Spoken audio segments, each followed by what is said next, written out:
ना मैं हिना साहब के साथ था, मैं शहाबुद्दीन साहब के साथ था। मैं हिना के साहब के साथ कभी भी नहीं था। पार्टी कह रहा है जिसको बोलते हैं एनडीए, गरीब हटाओ, और दूसरा जो पार्टी है इंडिया, जो हम लोग हैं, गरीबी हटाओ। लड़ाई जो हो रही है विकास के नाम पर होगी सिवान में, विनाश के नाम पे नहीं होगी, क्योंकि विनाश 30 साल से होगा। मोदी जी की गारंटी है।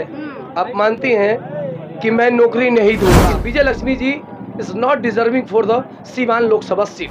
मुसलमान यहाँ अपमान हो रहा है, एक नेता तक नहीं है, एक नेता तक है मुसलमान में। तो बता, मंदिर से अगर नौकरियां पेट भर जाता है तो हमारे घर को भी आप राम मंदिर बना दीजिए, मैं शौक से बनवा। अभी हम मौजूद है सिवान लोकसभा क्षेत्र में और यहाँ पे चुनाव को लेकर सरगर्मियाँ काफी तेज है। हमारे साथ अपने बयानों को लेकर हमेशा सुर्खियों में रहने वाले बंटी जी उर्फ कैफ जी के नाम से जाने जाते हैं, इनसे बात करेंगे और जानने की कोशिश करेंगे कि चुनाव को लेकर किस तरीके से तैयारियां चल रही है। एक तरफ बीजेपी वाले कह रहे हैं कि 400 सीटें पार करेंगे, दूसरे तरफ महागठबंधन कह रहा है कि इस बार मोदी जी का सफाया हो जाएगा, तो किसका पलड़ा भारी पड़ेगा, चलिए जानते हैं। सबसे पहले हमारे चैनल में आपका बहुत बहुत स्वागत है। आपका भी अल्लाह करे आप और आगे बढ़िए, मेरी यही शुभकामना आपके साथ। किस तरीके से ये चल रहा है तैयारियां, क्योंकि त्रिकोणीय मुकाबला हो, देश में कहीं त्रिकोणीय मुकाबला नहीं होगा, आप जान लीजिए।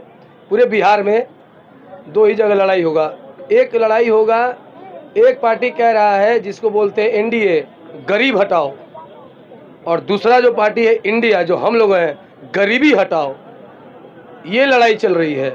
और निश्चित तौर पर आपने देखा होगा इलेक्शन के पहले जब नॉमिनेशन नहीं होता तो 400 पार होते थे, लेकिन अभी आप देखे होंगे 400 पार का कहीं भी आवाज़ नहीं आ रहा है। बैकफुट पे बीजेपी है, पूरी तरीके से चिलचिलाई हुई है। इसीलिए बार बार अनाप शनाप सम्राट चौधरी का बयान आना, कभी कुछ बयान आना, कभी कुछ बयान आना, ये दर्शाता है। और ये धूप में, तपती धूप में, लगभग 48-49 डिग्री सेल्सियस था आज का। इस धूप में 11 बजे से शाम को 5:12 हो रहे हैं और लोग एक स्तंभ की तरह खड़े रहे। ये जगाता है कि कहीं ना कहीं अब बिहार में, देश में बदलाव होने जा रहा है। लगातार आप हिना साहब के साथ रहे, अभी पार्टी की तरफ से हैं तो अवध बिहारी चौधरी जी की तरफ से हैं, क्या कहेंगे इसको लेकर? ना मैं हिना साहब के साथ था, मैं शहाबुद्दीन साहब के साथ था। मैं हिना के साहब के साथ कभी भी नहीं था, मैं शहाबुद्दीन साहब के था। शहाबुद्दीन साहब चले गए, उनकी इंतकाल हो गया, वो दुनिया चल गए। अल्लाह उनको जन्नत में आला से आला मुकाम दे। और मैं उनका फॉलो करके उन्हीं के बातों पे मैं चल रहा हूँ। जैसे उनके आखिरी नेता लालू प्रसाद यादव जी थे और उनकी आखिरी पार्टी राष्ट्रीय जनता दल थी, तो मैं उनकी बातों को, उनकी फॉलो को मैं करके चल रहा हूँ। और जो नहीं मान रहे हैं उनकी बातों को, वो नजरअंदाज कर रहे हैं, उनको नहीं मान रहे हैं। एक तरफ तो एनडीए वाले कह रहे हैं कि इस बार 400 पार हो जाएगा, महागठबंधन वाले कह रहे हैं कि इस बार मोदी जी का सफाया हो जाएगा, इसको लेकर क्या? मोदी जी की गारंटी है। आप मानती हैं कि मैं नौकरी नहीं दूंगा, ये गारंटी है। मैं 15 लाख नहीं दूंगा, ये गारंटी है। डिजिटल इंडिया नहीं बनाऊंगा, ये गारंटी है। और हिंदू मुस्लिम करके रहूंगा, ये गारंटी है। ये गारंटी है और इसी की वजह से 400 पार। 400 पार का मतलब मैं भी समझा रहा हूँ। आने वाले दिनों में अगर ये सरकार रहेगी, डीजल 400 के पार, पेट्रोल पे 400 के पार, सरसों का तेल रिफाइन 400 के पार, ये है 400 के पार। सरकार कैसे बन जा रही है? एक तरफ ये बहुत सोचने वाली बात है, एक तरफ कहा जा रहा है कि मोदी जी का क्रेज नहीं है, तो फिर सरकार कैसे बन जा रही है? कारण है ना उसके, जब आस्था का मामला जब आता है तो अच्छे का लोग पीछे हट जाता है, लेकिन जब आस्था हटेगा, क्योंकि पापी पेट का सवाल है। आप इस तपती धूप में एंकरिंग कर रही हैं, कहीं ना कहीं आपको भी प्यास लगेगा, आपके भी पेट में अनाज चाहिए। तो महंगा अनाज लीजिएगा कि सस्ता अनाज लीजिएगा? कौन सरकार महंगा दे रहा है, कौन सरकार सस्ता दे रहा है? 14 के पहले हर एक साल वैकेंसी निकलता था, 14 के बाद 10 साल में क्या नौकरियां मिली है बताइए? तो वक्त है। और जो इन्होंने चुनाव लड़ा 2014 से लेके अब तक, डोनाल्ड ट्रंप के बताए हुए रास्तों पे चला। क्योंकि डोनाल्ड ट्रंप का मैंने जब पढ़ा था तो वहाँ था कि ओनली इंग्लिश मैन, अश्वेत के खिलाफ उन्होंने लड़ा था। उसी तरह ये 2014 में जब ये आए तो ये मुस्लिमों के खिलाफ लड़े। एक हमको बात बताइए, कहते हैं कि देश खतरे में है, हिंदू प्रधानमंत्री, मुख्यमंत्री हिंदू, डीएम हिंदू, एसपी हिंदू, विधायक हिंदू, अब कौन सा खतरा है? मैं कहता हूँ ना हिंदू खतरे है ना मुसलमान खतरे में है, गौर से देखो साला पूरा हिंदुस्तान खतरे में है। मोदी जी ये भी कह रहे हैं कि अगर इंडिया गठबंधन की सरकार बनती है तो महिलाओं का मंगलसूत्र छीना जाएगा, इसको लेकर क्या कहेंगे? देखिए, आपसे बोला ना कि जब भी अभी अभी शुरू में अभी 10 साल के बाद वो नागपुर में गए थे, तो वहाँ से उनको मिला है कि रे बोका आदमी, तुमको अभी तक समझ में नहीं आया किस तरह सरकार में आया था, है? तुम आया था हिंदू मिया करके आया था, तुम विकास का बात किया, तुम किया है? जाओ फिर से मंगलसूत्र गाय गोबर का बात करो, लोगों को गोबर के जगह पे गोबर बना के हलवा खिलाओ, देखो तुमको वोट देगा। इसीलिए मंगलसूत्र की सम्मान होनी चाहिए। और स्टेज पर इस तरीके की बात आती है ना तो दिल दुखता है, चाहे वो किसी भी कौम का हो। आप मेरी बात को समझिए, आरक्षण खत्म करने की बात सरकार में कौन बैठे हैं? हिंदू बैठा है या मुसलमान बैठा हुआ है? तो मुसलमान हिंदू का खेला पब्लिक समझ रही है। 370 लेके हटाएं, कहाँ हटाएं? कश्मीर में क्या एक भी पंडित जी को वहाँ पलायन किए हैं? है उनके पास जवाब। बाबरी मस्जिद बना दिए, अच्छी बात है, सबने स्वागत किया कि मस्जिद गया, छोड़िए राम मंदिर आ गया। राम मंदिर से बन गया सब कुछ। नौकरी भी चाहिए कि नहीं चाहिए? यहाँ से जाने के लिए पैसे पैकेट में चाहिए कि नहीं चाहिए? इन चीजों पे बात नहीं होगा। राम मंदिर का आपने बात किया, तो क्या लगता है कि सिवान की जनता राम मंदिर पे वोट देगी? अगर राम मंदिर से अगर नौकरियां पेट भर जाता है तो हमारे घर को भी आप राम मंदिर बना दीजिए, मैं शौक से बनवा लूंगा। क्या लगता है कौन सा मुकाबला है? आप लोग टक्कर में है कि नहीं है?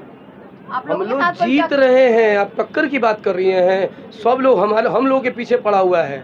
आप जिनकी बात कर रही हैं वो कहीं भी नहीं नजर आएंगे, वो प्रलोभन में है।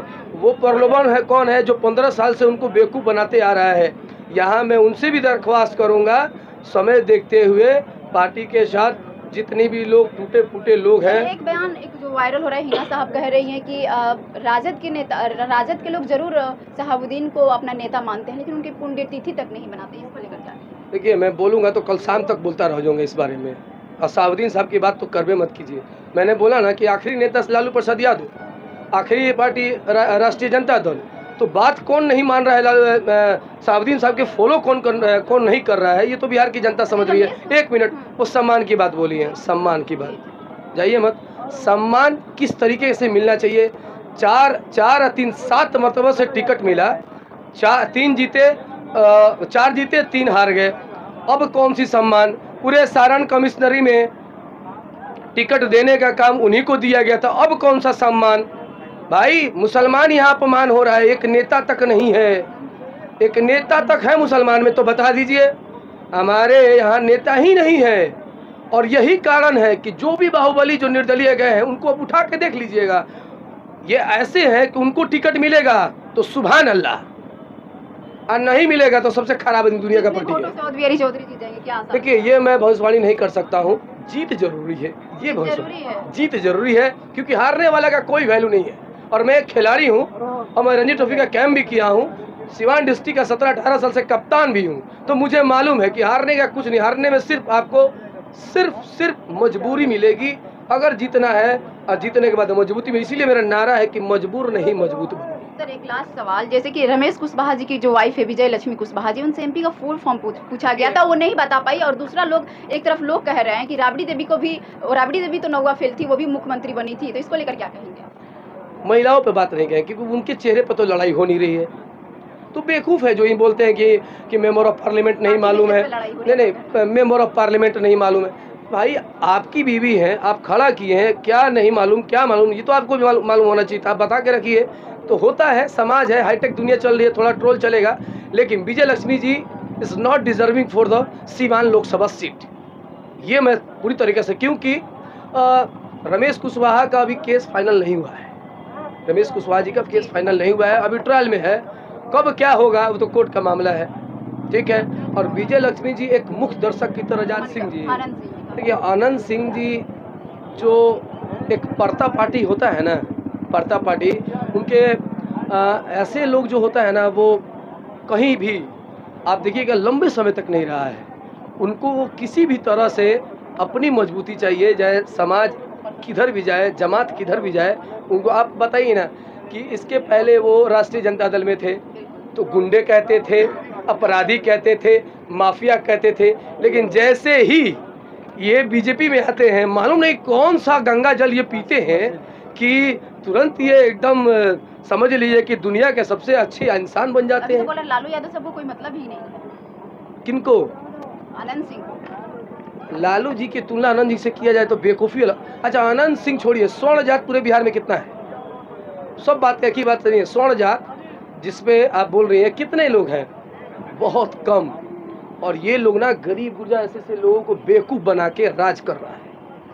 यहाँ परिस्थिति आप देखिएगा, हम लोग की आबादी, अल्पसंख्यक की आबादी, अति पिछड़ा दलितों की आबादी कितनी है और अगड़ों की आबादी कितनी है? सर सारे लोग आ रहे हैं, विकास का बात जरूर कर रहे हैं, लेकिन सिवान में जैसे हम सर्वे कर रहे हैं, जा रहे हैं, तो कहीं हमको कुछ खास विकास नहीं दिख रहा है। एक रघुनाथपुर में हम गए थे, इधर कहीं एरिया है हसनपुर, शायद हसनपुर है, हाँ हसनपुरा है, हाँ उधर में बहुत सारे मैं देखी, उस पर मैं वीडियो भी बनाई हूँ कि पेड़ को जलाया जा रहा है और ऐसे ही पेड़ जल रहा है। तो इसको लेकर भी थोड़ा सा आप लोगों को जागरूक होना पड़ेगा, क्योंकि इस पे बिहार सरकार, राष्ट्रीय जनता दल 15 साल पहले उनकी सांसद थे मरहूम डॉक्टर मोहम्मद शाहुद्दीन साहब, उन्होंने काम किया और काम करने के बाद जनता में अपना एक अलग छाप, कभी कभी अपना आपकी अपनी खुद की छाप भी खराबी कर देती है, जिसका नतीजा हुआ कि बैकफुट पर फिर वहाँ राष्ट्रीय जनता दल चली गई। लेकिन एक चीज़ आपने देखा कि जैसे ही जनता दल के और ओम प्रकाश जी 10 साल खा गए, फिर कविता सिंह खा गई,